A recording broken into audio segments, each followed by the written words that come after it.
사사기 오늘 16장 할 차례입니다. 사사기 16장. 우리 15장에서 이 삼손이 나귀의 턱뼈로 1000명의 블레셋 군대를 쳐부수는 이야기를 우리 살피었습니다. 그래서 이 나귀의 턱뼈로 1000명의 블레셋 사람들을 무찌른 다음에 그 시체를 한 더미, 두 더미, 그야말로 산처럼 시체를 이렇게 쌓았어요.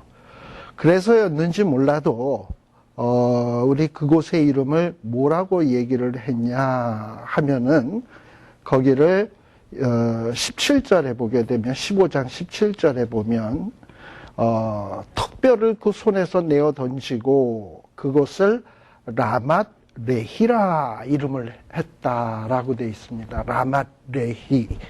이 뜻은 어떤 뜻이냐 하면은,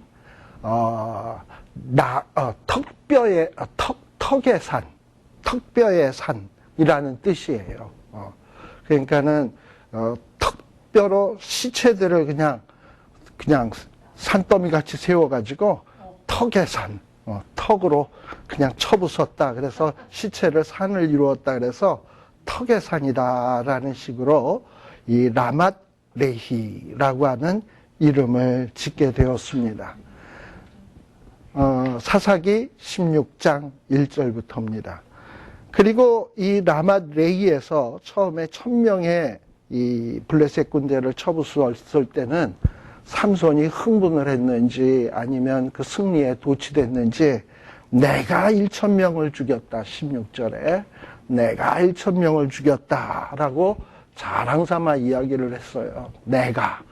그러나 하나님이 정신 차리라고 극심한 갈증을 주어서 삼손이 죽을 지경에 이르르자 삼손이 하나님 앞에 부르짖죠. 그러면서 정답을 이야기합니다. 18절 중간에 보면 내가 1000명을 무찌른 것이 아니라 주께서 종의 손으로 이 큰 구원을 베푸셨사오니. 이런 어떤 마음이 우리에게 늘 있어야 돼요. 우리가 어떤 큰 업적을 이룬다든지 큰 어떤 성공을 이룬다든지 했을 때 내가 이 일을 이루었다라고 얘기하는 것이 아니라 주께서 이 부족한 종의 손으로 이 큰 놀라운 일을 이루셨사오니 하고 찬양을 하나님 앞에 돌리는 이런 자세가 필요하지, 내가 뭘 했다 하기 시작을 하면 이거 큰 코 다치게 된다 이 말입니다. 아무튼 삼손이 이런 혁혁한 전공을 통해서, 물론 하나님께서 주신 능력이지만 능력을 통해서 블레셋 사람을 무찌른 다음에 20절에 보게 되면 이 블레셋 사람의 때에 삼손이 이스라엘의 사사로 20년을 지나게 되었다. 그래서 이 삼손이 있는 이 20년 동안 그래도 삼손이 사사로서 어떤 이스라엘을 좀 이렇게 돌볼 수 있게 된 것 같아요. 블레셋 사람들이 나귀 턱뼈로 삼손이 1000명을 무찌르는 걸 보고서는 감히 이스라엘 나라에 쳐들어갔다가는 그야말로 줄초상 날지 모르겠다 해가지고 삼손이 그래도 20년 동안 있는 동안에는 감히 이렇게 쳐들어올 생각을 좀 못했던 것 같습니다. 그러다 보니 앞전에 제가 얘기했습니다만 삼손은 은근히 마음속에 뭐가 있냐면 내가 1000명을, 내가 이스라엘을 구원했다, 내가 이스라엘을 돌보고 있다, 이런 의식이 좀 있는 사람이거든요. 갈증이 나서 힘이 드니까 그때서는 죽을 지경이니까 주께서 종으로 말미암아 이 큰 구원을 베풀어 싸우니, 급할 때는 그렇게 얘기하지만 잠재적으로는 그 마음이 늘 있는 사람이에요. 그러니까 자기가 힘도 세고 능력도 있고 이런 파워도 있으니까는 내가 뭘 할 수 있다라는 이런 생각이 든다 이 말이에요. 그런데 우리가 잘 알다시피 교만은 패망의 선봉이요, 선줄로 생각하는 자는 넘어질까 조심하라 라고 하지 않았습니까? 그러니까 삼손의 마음속에는 자기가 능력이 있다 보니까 내가 뭘 할 수 있다라는 이런 생각이 있다 보니까 좀 은근히 교만한 마음이 들게 된 것 같고, 아니나 다를까 블레셋 사람들이 자기를 볼 때마다 슬금슬금 도망간단 말이죠. 그러니 얼마나 블레셋 사람 앞에서 거들먹거리면서 다니고 싶겠습니까? 그래서 16장에 보게 되면 삼손이 어디를 가냐? 가사라는 곳을 가요. 가사. 우리가 가사, 가드, 아스돗, 아스글론, 에글론, 이게 블레셋의 5개 도성 가운데 하나인데, 이 가사는 제일 남쪽에 있는 그 블레셋 5도성 가운데 하나예요. 애굽하고 가까워요. 그래서 애굽에서 저 아시아 쪽으로 물품을 운송을 할 때 이 가사라는 곳을 통과하기 때문에 거기는 어떤 상업, 정치, 경제, 이런 문화의 아주 중심지와 같은 그런 도시였어요. 그러니 어떻게 보면 이스라엘 나라에 비해서 이 가사라는 곳은 훨씬 더 화려하고 그리고 매력적인 곳이 많은 그런 도시였던 것 같습니다. 그런데 삼손이 살던 곳으로부터 이 가사까지는 거리가 한 얼마나 되냐? 한 60km 정도? 꽤 먼 거리예요. 지금 60km 하니까는 우리는 뭐 차로까지 뭐 한 1시간이면 가겠네. 이런 생각하지만 그 당시에는 차가 없던 시절이거든. 그러니까 여러분들 4km를 가는데 사람이 걸어서 얼마 걸리는 줄 알아요? 1시간. 그러면 40km를 가려면 10시간. 그 다음에 20시간이니까 15시간을 걸려야, 그것도 쉬지 않고 15시간을 걸어야 된다니까 그냥 하루 꼬박을 걸어야 뭐 가사에 갈 수 있다는 얘기예요. 한 이틀은 가야. 그런데 이 삼손은 이 자기가 살던 동네에서 가사를 자주 갔던 것 같아. 왜 갔냐? 그곳은 이 소라, 삼손이 사는 동네, 이 소라나 딥낫이라고 하는 것보다 훨씬 더 화려하고 재밌는 곳이 많으니까.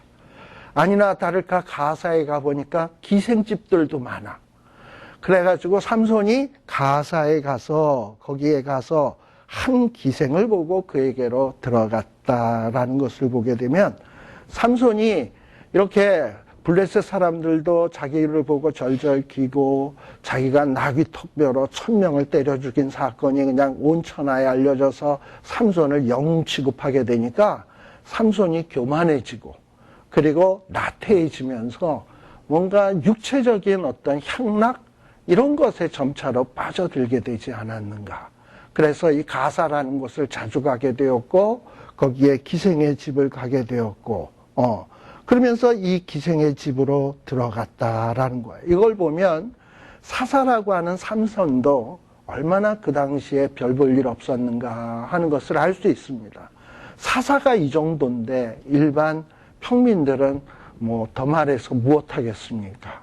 자, 그런데 이렇게 삼손이 얼마나 대단한 사람이었냐 하면 아마 삼손의 뒤에는 블레셋 사람들이 항상 삼손의 이 거동을 살피라고 정탐꾼, 삼손을 늘 감시하는 감시꾼을 붙인 것 같아요.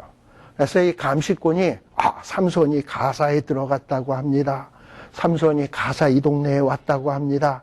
이러고 아마 가사의 높은 사람들한테 이야기를 하니 이 삼손을 잡기 위해서 군사들을 보내서 삼손을 에워싸고 그리고 성문에 매복을 하고, 에워싸도 눈에 보이게 에워싸면 안 돼. 삼손한테 죽으니까. 매복을 하고. 그러다가 새벽녘에 삼손이 기생집에 들어가서 뭐 하다 나오겠습니까? 뭐 거기에다가 기도하고 나오지는 않을 거 아니야.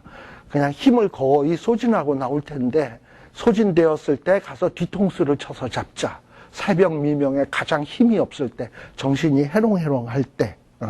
그래서 조용히 있다가 새벽이 되거든 삼손을 죽이자. 이러면서 블레셋 사람들은 어떻게 해서든지 이 삼손이 제거되기만을 기대하고 있었어요. 그런데 삼손이 밤중까지 누웠다가 밤중에 일어나서 턱 나와 보니 블레셋 군대들이 딱 있다 이 말이죠. 그러니 블레셋 사람들을 혼내주기 위해서 뭘 했냐? 여기에 보면 성문짝들과 두 설주와 빗장을 빼어 그것을 모두 어깨에 메었다라는 얘기예요. 성문의 문짝 얼마나 크겠습니까? 그렇죠? 그 다음에 문설주까지, 문빗장까지. 성문의 문빗장은 부서지지 않도록 하기 위해서 굉장히 든든할 거 아니에요. 근데 보통 이 성문이라고 하는 것은 말이죠. 그 성의 권위, 파워를 상징한다는 거예요. 문이 크면 클수록 우리가 광화문, 동대문, 서대문, 보통 보면 개선문, 이런 거 다 문이잖아요. 그 도시의 힘을 상징하는 거거든. 그런데 이 가사의 성문짝을 다 뜯어가지고 그것을 메고서 어디를 갔냐? 헤브론까지 그것을 메고 갔다는 거예요. 물론 헤브론도 남방 지역이긴 하지만 그것도 한 60km, 가사로부터 한 60km 되는 거리예요. 그런데 그 거리를 이 문짝을 메고 갔다. 삼손의 힘이 얼마나 어마어마하고 대단했는가 하는 것을 알 수 있어요. 그런데 왜 삼손이 하필 자기의 고향 소라나 딥낫이나 이런 곳으로 가지 아니하고 왜 헤브론으로 갔을까? 헤브론. 우리가 알다시피 이 헤브론은 어느 지파의 땅이냐 하면 유다 지파의 땅이에요. 유다 지파. 우리가 15장 사건에서 이거 기억하시나 몰라?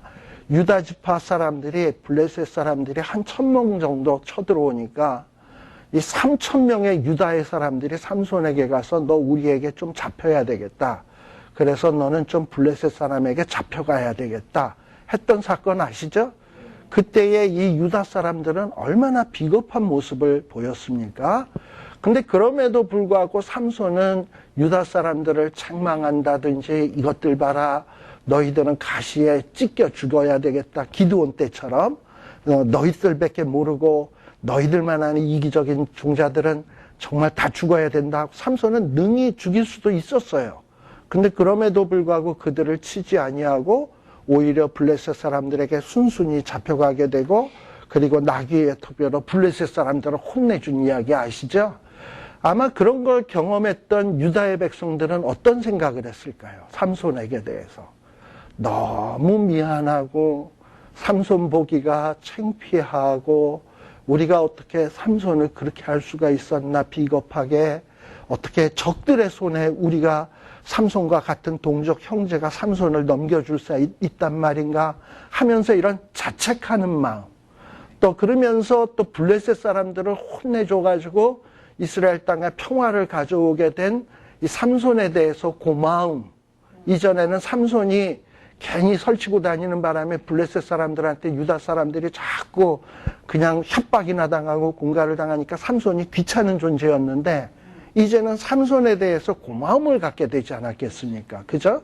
자, 그러다 보니 유다 지파는 주로 어디에 사느냐 하면 헤브론에 살아요. 여러분 나중에 보게 되면 다윗이 왕이 될 때 처음에 전체 12지파의 왕이 되지 못하고 유다 지파만의 왕이 되었던 거 기억하시죠?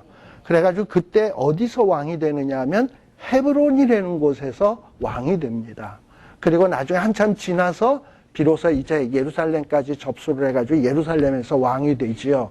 그런 면에서 이 헤브론이라고 하는 곳은 유다 지파의 본거지예요. 그러다 보니 삼손도 유다 지파가 지금 무슨 생각을 자기에 대해서 어떤 생각을 할지를 뻔히 알고 있기 때문에 이 블레셋 사람들의 성문짝을 들고 그들의 힘의 상징 아닙니까? 이걸 블레셋이 삼손이 부숴가지고 번쩍 들고 헤브론에 와서 봐라.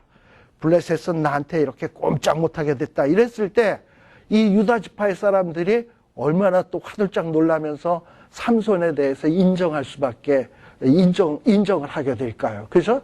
이런 의미에서 그러면서 함께 유다 지파와 함께 삼손이 즐거워하기 위해서 아마 헤브론까지 들고 오지 않았겠는가. 또 한편의 마음에는 유다 지파 사람들에게 봐라. 니들은 나를 블레셋 사람들에게 넘겨주었는데 나는 이렇게 블레셋 사람들을 혼내주고 문짝을 들고 이렇게 왔다. 나는 이렇게 너희들이 넘겨줘도 나는 승리하고 오는 이런 용장이다. 어떻게 보면 자랑하고 싶은 마음. 이런 마음도 혹 있지 않았을까. 근데 저는 후자 쪽이 조금 더 마음이 가요. 삼손에게. 삼손은 좀 이렇게 자랑하고 싶은 마음이 좀 있는 사람이야. 자, 이렇게 좀 뭔가 교만하고 자랑하고 싶고 이런 삼손. 자, 이럼에도 불구하고 하나님은 삼손에게 뭘 주고 계시냐? 힘을 주고 있어요. 참 우리 같으면 어떻게 했어요? 이렇게 하지 말란 거 골라가면서 다 하잖아. 시체 만지지 마라. 그랬는데 시체 만지지. 그리고 또 뭐 하지 말라 그랬죠? 뭐 술 먹거나 독주 마시거나 포도주 마시지 마라 했는데 삼손은 그냥 파티하면서 디립다 마시지. 기생집까지 가지. 뭐 이러면서 전혀 하나님 보시기에 올바른 행실이나 뭐 이런 것들이 아무것도 없는데 오로지 하나 남은 거라고 뭐냐면 머리 기르는 것밖에 없잖아요. 근데 삼손은 알다시피 힘이 장사니까 아마 우리가 보기에도 겉보기에 이런 근육 같은 게 좀 있지 않았을까 싶어요.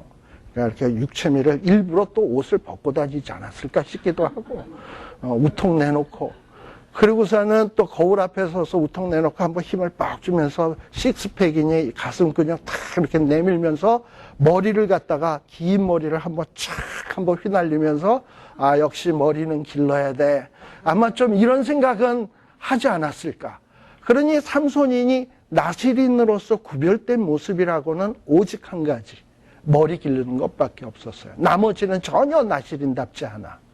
그럼에도 하나님께서는 요 한 가지, 오직 한 가지 머리 기르는 거 하나 보시고 삼손에게 능력을 거두지 않고 있다 이 말이에요. 우리 같으면 어떻겠어요? 우리가 만일 하나님의 입장이라면, 그리고 하나님의 사람으로 구별된 나시린이 전혀 구별된 모습은 없고 그냥 뭐 오로지 그냥 미용을 위해서 머리 하나 기르고 있는데 이놈 그냥 다 뺏어버린다. 우리 같으면 이럴 텐데 하나님은 뭐냐? 그래도 뭔가 구별된 모습 한 가지 있는 거 보시고 삼손에게서 하나님의 능력을 거두지 않고 계시더라 이 말이에요. 거기에 우리가 좀 주목할 필요가 있어요. 그러나 이렇게 하나님의 은혜를 계속 베풀고 계심에도 불구하고 삼손은 자기가 누구인지, 자기가 어떻게 살아야 되는지, 어떻게 거룩하게 살아야 되는지에 대한 자각이 전혀 없는 것 같아요. 또 4절 이후에, 그러니까 앞에 기생집에 갔다가 어떤 사건 벌어지고 난 다음에 문짝 들고 와서 자랑하고 난 다음에 그 다음에는 또 어디에 갔냐? 삼손이 소렉 골짜기에 드릴라라고 하는 이름하는 여인을 사랑하게 되었다라고 돼 있어요. 여기서 이 사랑했다라는 이 말은 어떤 합법적인 사랑의 관계가 아니에요. 뭐 혼인했다라는 얘기가 아니에요. 그냥 뭔가 이렇게 좀 아무튼 좀 뭐 이렇게 바람직하지 못한 남녀 관계를 얘기하는 그 사랑이에요. 자, 그런데 이 드릴라라는 말은 히브리어의 라엘라라는 말 앞에 드라고 하는 말이 붙은 말이에요. 라엘라라는 말의 뜻은 뭐냐면 어두움이라는 뜻이에요. 그리고 드가 붙으면 일종의 관사 역할, 우가리더 같은 데서 관사 역할을 해서 그 어두움, 뭐 이런 뜻이 될 수 있을 거예요. 자, 그런데 삼손은 그 이름의 뜻이 어디서 나왔냐 하면 태양, 빛이라는 말에서 나온 말이에요. 삼손이라는 말이요. 그러니까 삼손은 빛과 관련됐고 라엘라는 뭐와 관련이 되어 있냐면 어두움. 근데 이 빛과 어두움이 서로 그렇게 바람직하지 못한 사랑을 하게 되었어. 그러면 빛이 어두움에게 영향을 줄까요? 어두움이 빛에 영향을 주게 될 거예요. 원래는 빛이 어두움을 물리칠 것 같은데 이 삼손은 빛이지만 시원치 않은 빛이야. 뭔가 빛다운 빛의 모습이 전혀 없는 빛이야. 그러다 보니 뭐에 영향을 받게 되냐면 드릴라에게 영향을 받게 되고 나중에는 드릴라에게 잡아먹히게 된다 이 말이에요. 자, 그런데 이렇게 어떤 바람직하지 못한 관계가 삼손하고 드릴라 사이에 이루어지게 되었습니다. 자, 근데 이런 사실을 블레셋 사람들은 계속 삼손이 어떻게 하나 하고 살피고 있다는 것을 주목할 필요가 있어요. 어떻게 보면 블레셋은 오늘날에 딱 뭐와 같으냐 하면 사탄의 존재와도 같아. 삼손은 뭐냐면 빛의 자녀인 우리들이야. 그런데 우리들이 빛의 자녀답게 사나요? 물론 이 가운데서 대부분은 그렇게 살는지 모르지만 어떨 땐 저 같은 경우도 보면 내가 빛의 자녀답나 할 때 안 그렇거든. 그렇잖아요. 우리가 안 그럴 때가 많잖아요. 그러니까 우리가 빛의 자녀답지 못할 때 사탄의 세력은 저 빛의 자녀답지 못한 저 인간을 어떻게 넘어뜨릴까 항상 우는 사자와 같이 삼킬 자를 두루 찾고 있다 이 말이에요. 그런데 우리가 빛의 자녀답지 못하게 살면 드릴라와 같은 유혹거리를 탁 동원을 시켜서 넘어뜨리는 이런 전략을 쓰게 되는 거예요. 그러니까 이 블레셋 사람들은 계속 삼손에 대해서 주시하고 있었어요. 그런데 삼손이 누구와 사랑에 빠졌다? 드릴라와 사랑에 빠졌다. 아, 요거 기회로구나 하고 생각을 하고 이 블레셋 사람들의 누구 5절에 보게 되면 방백들. 이 방백들이라고 하는 말은 일종의 블레셋은 5개의 도성으로 이루어졌다 그랬잖아요. 각 도시의 메이어, 시장, 제일 높은 사람을 얘기하는 거예요. 5명의 방백들이 다 동원돼 가지고 누구에게 찾아간 거냐면 드릴라에게 찾아간 거예요. 그러니까 삼손 하나를 넘어뜨리기 위해서 블레셋 사람들은 온 이 방백들이 합심단결을 했다니까. 아주 삼손을 넘어뜨리기로 아주 작정을 했다니까. 그래서 드릴라에게 찾아오게 된 겁니다. 자, 그래서 드릴라에게 와가지고 뭐라고 얘기를 하냐. 삼손을 좀 꼬셔라. 삼손이 꼬시는데 뭘 꼬셔야 되냐면 삼손이 무엇으로 말미암아 힘이 나오는지, 어디서 큰 힘이 나오는지. 그 다음에 두 번째, 어떻게 하면 그를 넘어뜨릴 수 있는지. 2가지에 대해서 알아보라는 거예요. 여러분들, 우리들은 이 삼손 스토리에서 이야기를 잘 알고 있잖아요. 내가 앞서도 얘기했습니다만 삼손이 무엇으로 말미암아 큰 힘이 있습니까? 삼손의 근육입니까? 식스팩입니까? 아니잖아요. 삼손에게 뭔가 구별된 모습이 조금이라도 있으니까 하나님께서 삼손에게 힘을 주시는 거예요.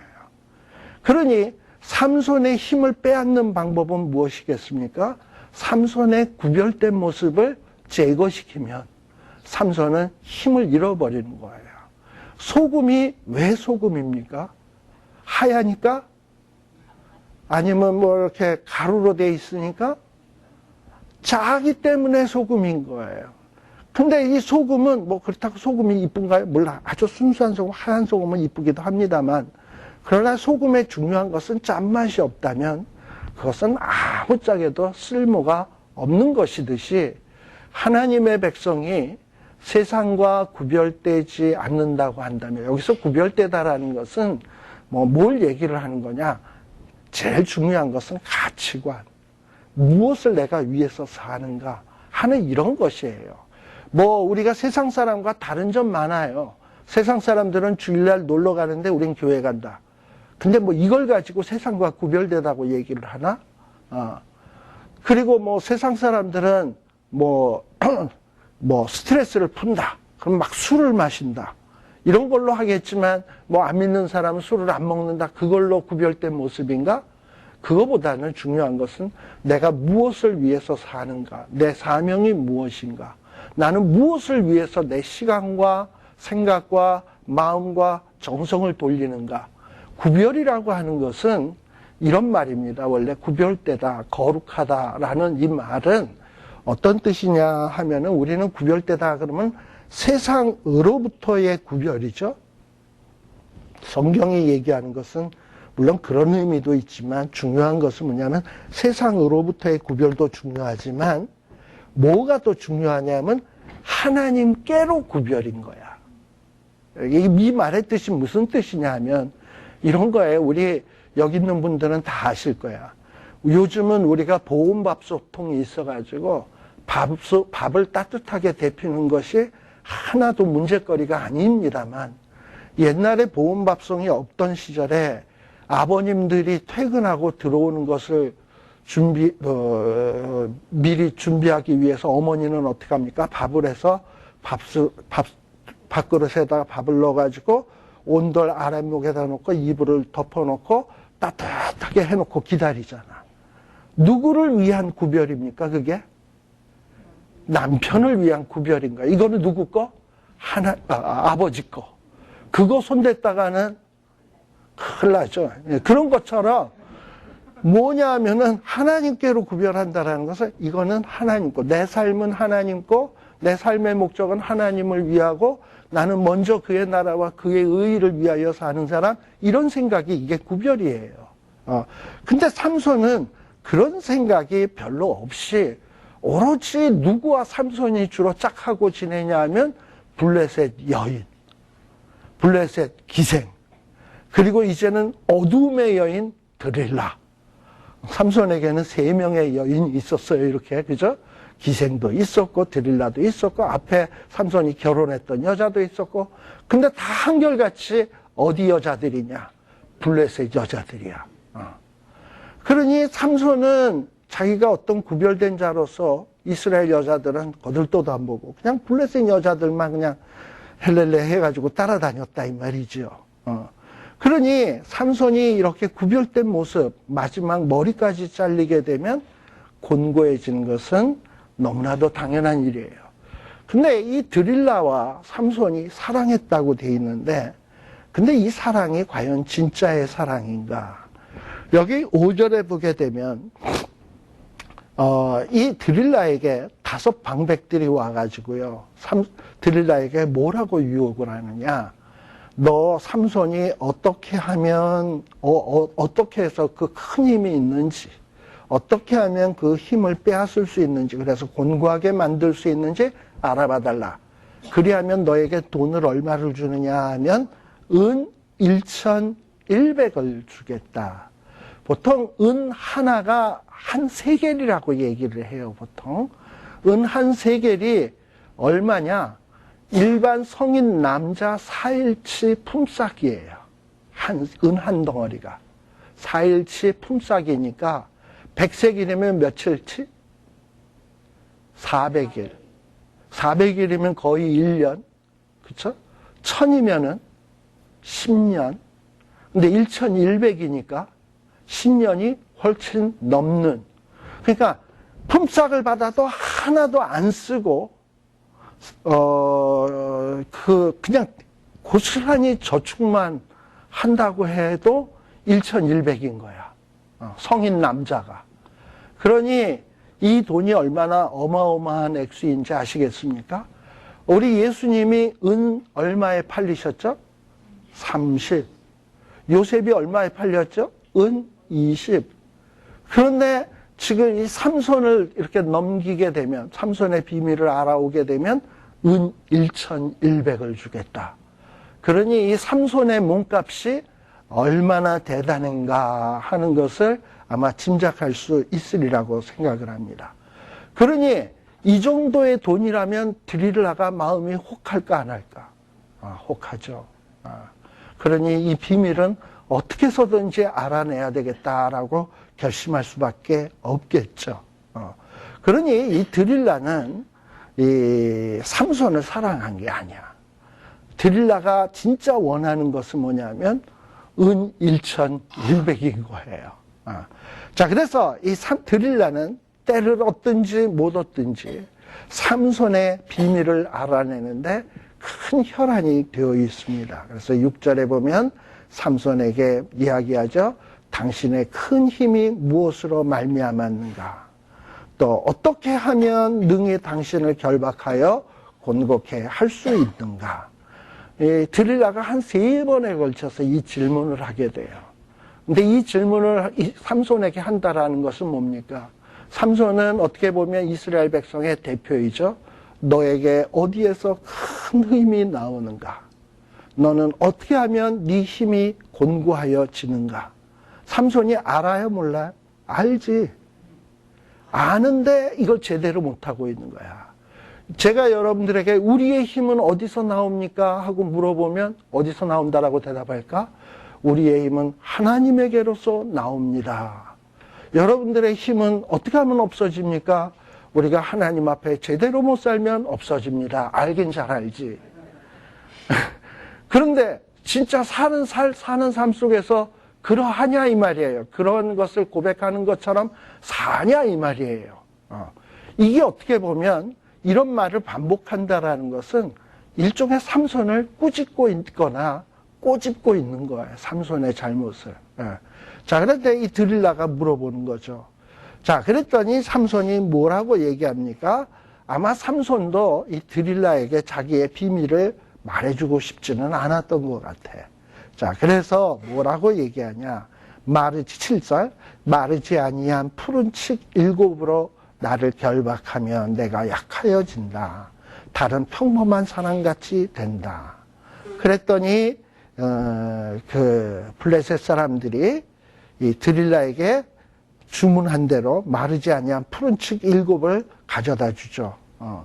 자, 그래서 그것을 가지고 8절에 보면 삼손을 결박을 해본 거예요.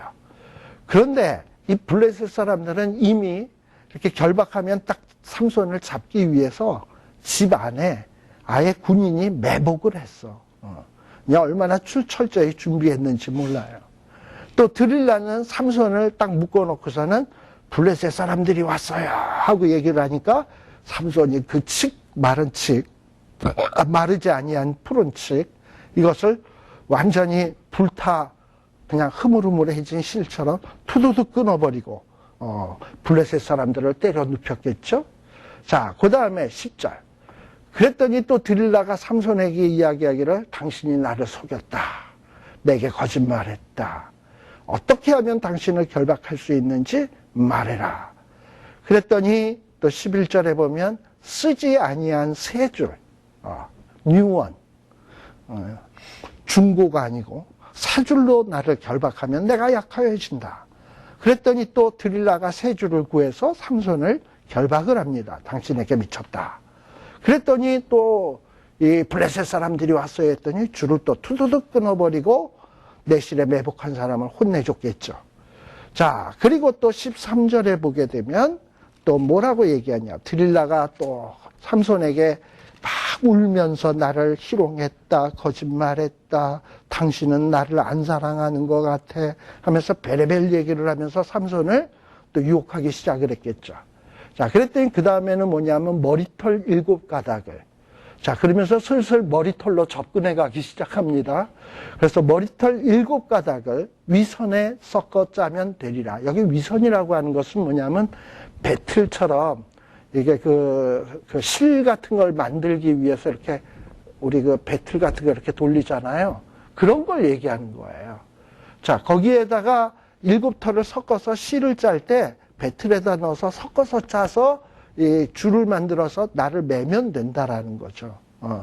자, 그리고서는 삼손을 또 묶고서는 블레셋 사람이 당신에게 미쳤다. 그랬더니 또 이 줄 역시 후두둑 끊어버렸어요.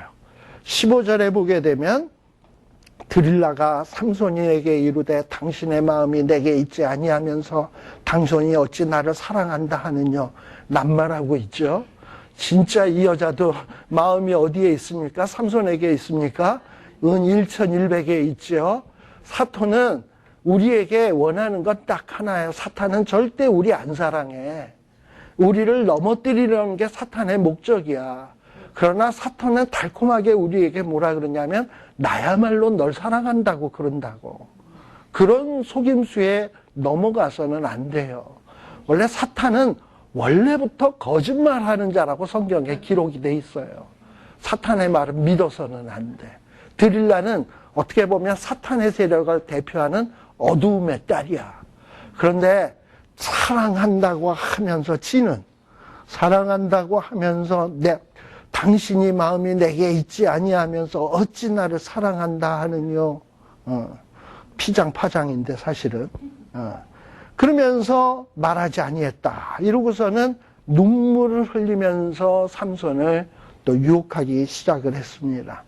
자, 그런데 16절에 보면 날마다 그 말로 삼손을 재촉했다. 졸랐다. 자, 그랬더니 삼손의 마음은 어떻게 됐다? 번뇌하여 죽을 지경이었다. 자, 그러니 삼손도 이런 어떤 어두움의 세력의 유혹 앞에 그냥 아무런 생각 없이 그냥 멍하니 있다 넘어간 게 아니고 상당한 갈등이 있었던 것 같아요. 그래도 삼손이 그래도 명색에 내가 그래도 사사인데 이런 비밀을 다 얘기해 주면 안 되는데 어떤 이런 생각으로 갈등을 했던 것 같아요. 그런데 역시 그 삼손이 나귀 턱뼈로 1000명을 때려 눕혔던 그 강한 용사가 여자의 눈물 앞에 와르르 무너져 내리게 된 거예요. 자, 그래서 이 삼손이 드디어 뭘 했다? 17절. 삼손이 진정을 통하여. 삼손의 진정은 뭐겠습니까? 에이, 나실인, 뭐 이게 밥 먹여주나? 당장 나는 지금 드릴라가 좋은데. 이게 뭐야? 이게 삼손의 진정인 거야. 뭐가 더 지금 자기는 좋다 이거죠? 드릴라가 훨씬 더 좋은 거야. 사사인 것보다. 사명보다 내가 어떤 가치를 위해서 살아야 하는 그것보다도 일단은 쾌락이 더 좋은 거야. 그러니까 그게 누구의 진정이냐 하면 삼손의 진정이었던 거예요. 근데 이런 삼손의 진정의 마음이 밖으로 표현되는 그 순간 이것은 하나님으로부터 버림받는 거였어요. 그나마 마음에 갈등할 때까지는 하나님이 좀 참아보고 계셨던 거지. 근데 진정을 딱 통하는 그 순간에 삼손은 모든 것을 잃어버리게 된 거예요. 삼손이 뭐 머리털을 자른다 그래서 힘이 없어지나요? 뭐 머리털에 무슨 힘의 근원이 여기가 무슨 에너지 털인가 이게? 뭐 에너지바 뭐 이런 게 있는데 삼손이 머리가 길면 여기서 에너지가 막 팍팍 해서 몸으로 가나요? 그건 아니에요. 그 머리가 길다라고 하는 것은 일종의 왜 이스라엘 사람들은 머리를 자르지 아니하면 이 머리는 몸의 제일 위에 있는 곳이잖아요. 그리고 몸의 모든 곳에 명령을 내리는 거잖아요. 근데 이스라엘 사람들이 머리를 길게 기름으로 해서 구별하는 이유는 뭐냐면 우리의 머리 위에 나보다 더 높은 이가 계시다. 라는 하나의 신앙의 고백인 거예요. 이게. 그러니까 나는 내 소견에 오른 대로, 내 머리 소견에 오른 대로 사는 사람이 아니라 나보다 더 위에 계신 권위에 있는 분의 이 의지대로 움직이면서 살겠다라는 신앙의 고백인 거예요. 나실인의 고백이 그런 거예요. 뭐 머리털에 에너지가 있기 때문에 삼손이 힘이 세지는 게 아니에요.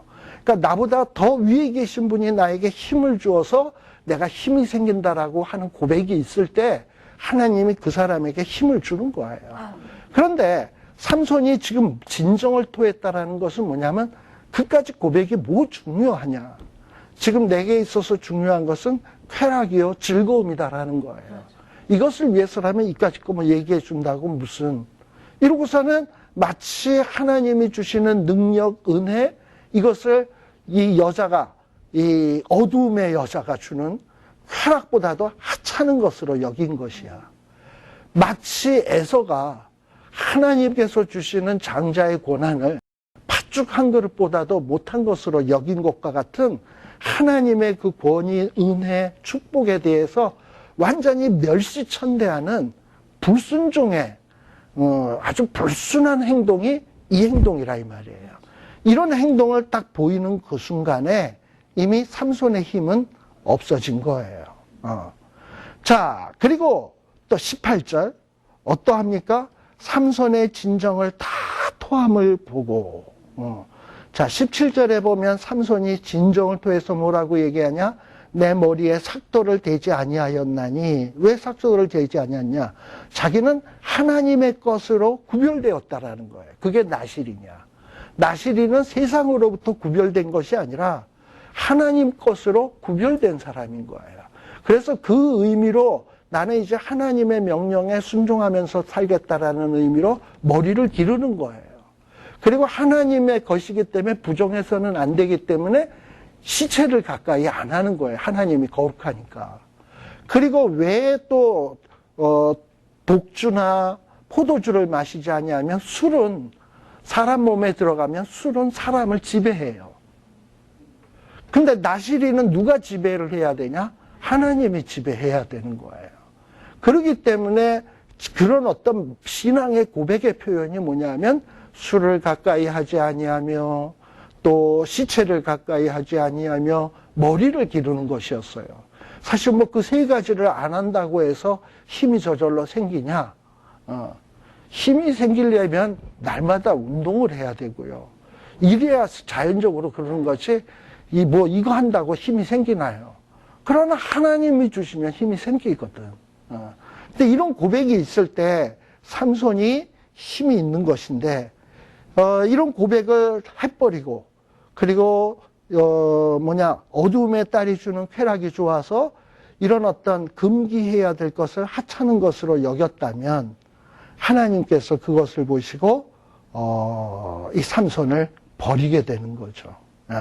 자, 그러니 들릴라가 이렇게 워치아웃 하면서 보니까 삼손이 이번엔 진정을 말한 것 같아.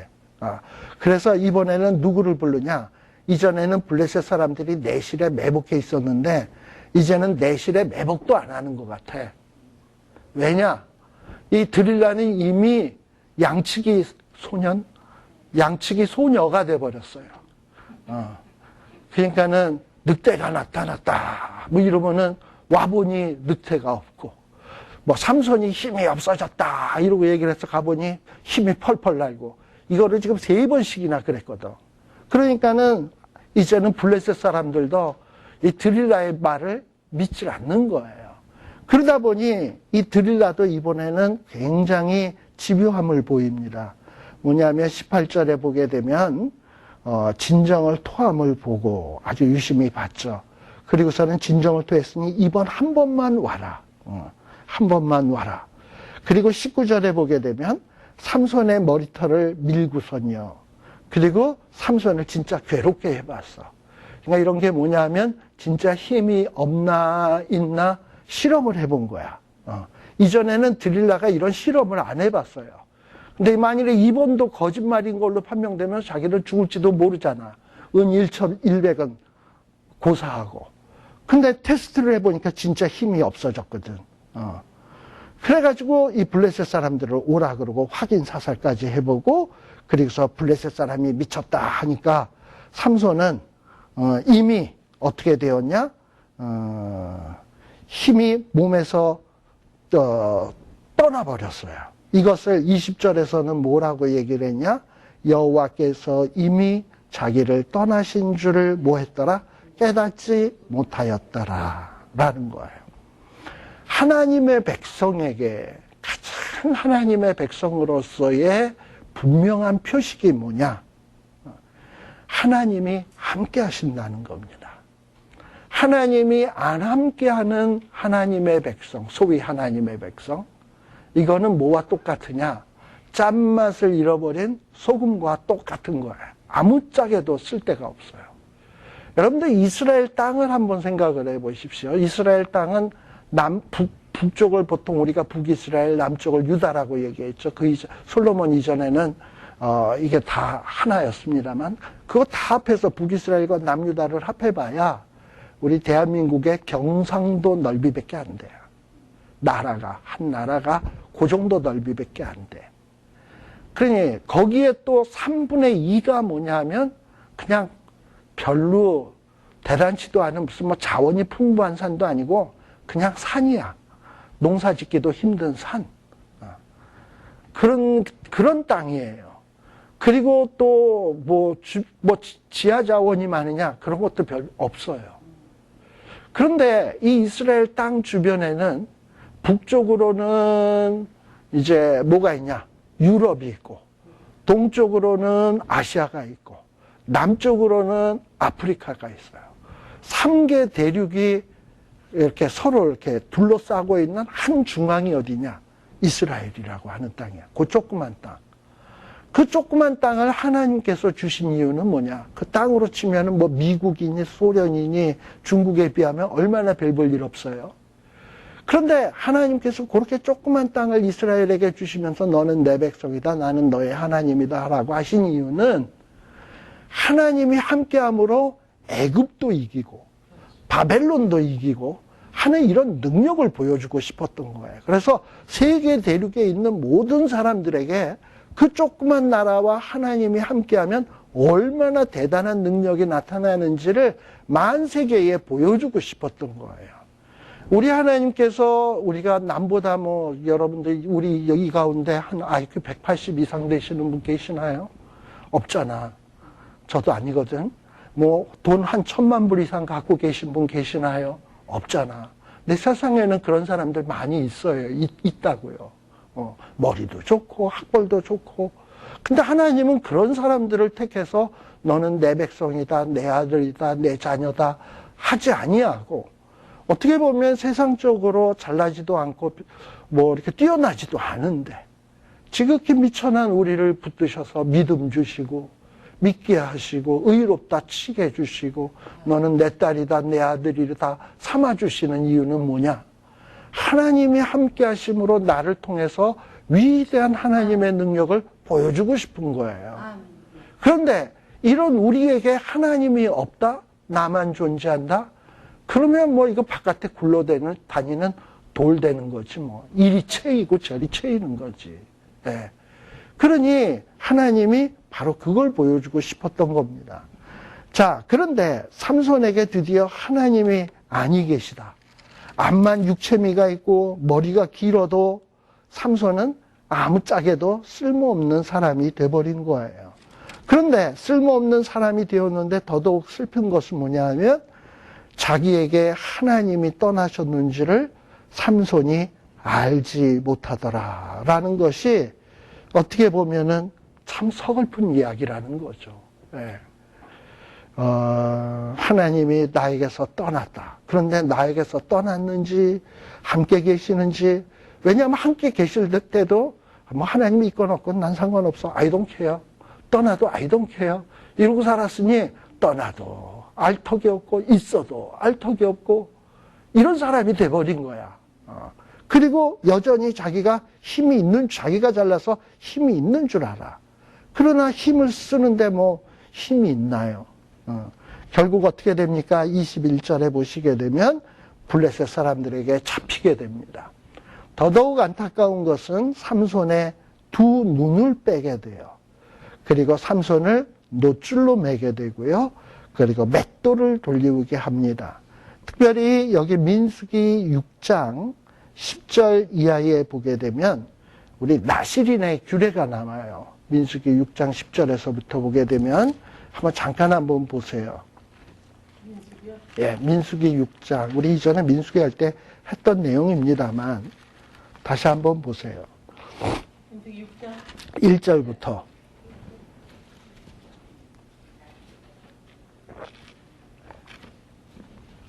자, 6장 1절. 여호와께서 모세에게 일러 가라사대. 2절. 남자나 여자가 특별한 서원, 특별히 나실인의 서원을 하고 자기 몸을 하나님의 것으로 구별하여 드리려고 할 때에 해야 될 일이 뭐냐? 3절. 포도주와 독주를 멀리해라. 그쵸? 그리고 5절에 보게 되면 머리에 삭도를 대지 마라. 그 의미를 제가 다 얘기했죠. 그 다음에 또 뭡니까? 7절에 보면 부모, 형제, 자매가 죽은 때라도 그 시체로 인해서 몸을 더럽혀서는 안 된다라는 거예요. 이게 나실인의 규례의 3대 금기사항이에요. 자, 그런데 9절에 보게 되면 간혹 시체에 대해서 이런 일이 발생할 수 있어요. 나는 시체를 만지고 싶지 않아. 그런데 부득이하게 시체를 만지는 경우가 생길 수가 있어요. 나와 함께 어떤 사람이 길을 걷고 있는데 이 사람이 갑자기 요즘 보니까 무슨 뭐 간판 같은 게 바람에 불어가지고 휙 떨어지면서 머리통에 툭 맞는 경우 있잖아요. 그래가지고 머리통에 맞아가지고 쓰러지는 거야. 쓰러지는데 어느 쪽으로 쓰러졌냐? 내 쪽으로 쓰러졌어. 그래서 내가 붙잡았지.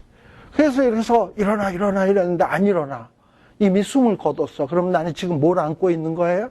시체를 안고 있는 거잖아요. 그러면 시체를 막 안고 싶어서 안 안나? 본의 아니게 시체를 안은 거잖아. 그래도 그 사람의 몸은 부정해진다는 거예요. 자, 그렇게 되면 그 정결하게 하는 방법이 뭐냐? 9절에 보게 되면 호련히 누가 그 곁에서 죽어서 스스로 구별한 자의 머리를 더럽히거든 그 몸을 정결하게 하는 날에, 그러니까 그 몸을 정결하게 하기 위해서는 어떻게 해야 된다? 머리를 밀어라. 그리고 이제 뭘 해야 되냐?